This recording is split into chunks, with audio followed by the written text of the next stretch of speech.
So even with my shows, I have very quirky titles like Super Calm, Come in Your Face.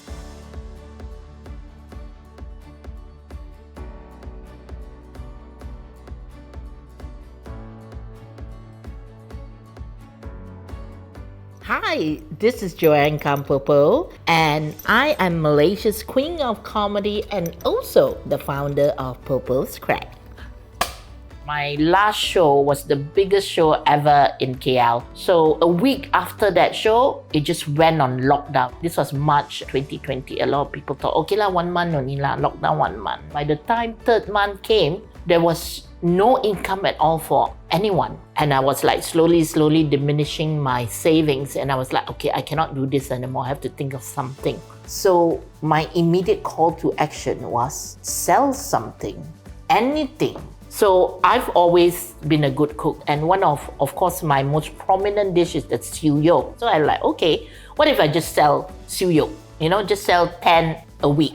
So when I push it out for the first week, within a few days, it was all sold out. And it was nice because there was a weekly income. And because I'm a comedian, the way I brand it, it's more like an entertainment project because I always produce my own shows. So even with my shows, I have very quirky titles like Super Calm, Come in Your Face. So all these productions have my surname in it. I wanted a name for my siu yok that nobody else could use. That's how Popo's Crack came about because, crack means a lot of other things. After that, I got a lot of reviews in, there were a few FB delivery group and also single moms group. So I advertised there. And then after a few months, people already know me in that group, So it was nice to know that there was a connection, that when people were looking, hey, who's the siu yok lady? Who's the, the lady, the crack lady? It's really like kita jaga kita, I was amazed.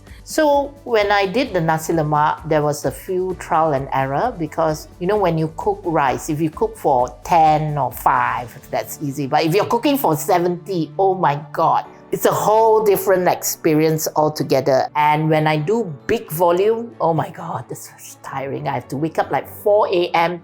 And even for the siu yok, of course, I have a few regular suppliers. And sometimes the suppliers give me the block, which is very fat. Then, of course, my friend bought me a smaller oven, like the one's tabletop. And then you realize the heat is not as strong as the internal oven. I guess with food business and all, it's always trial and error. It's never perfect. It's exactly like jokes. It's trial and error and getting the beats and the punchline correct.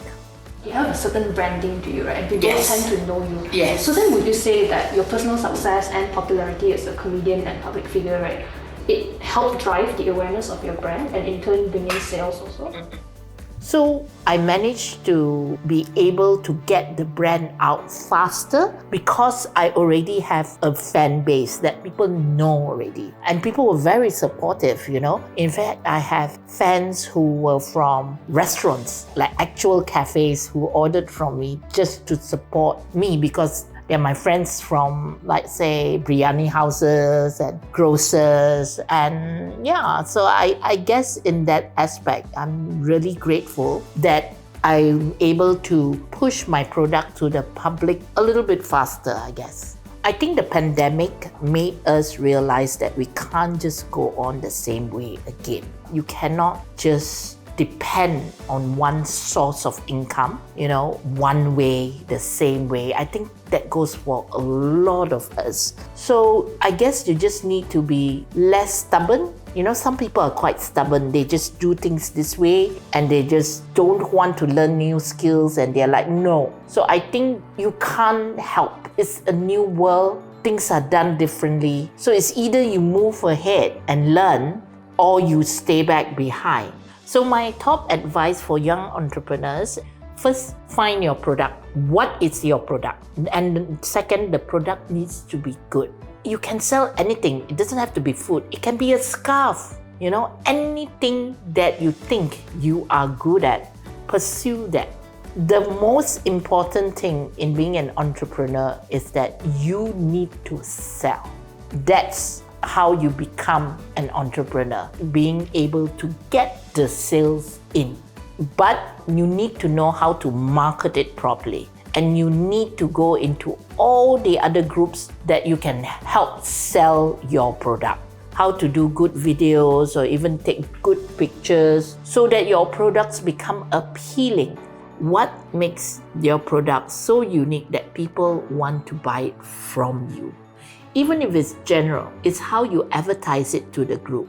So don't let your ego stop you.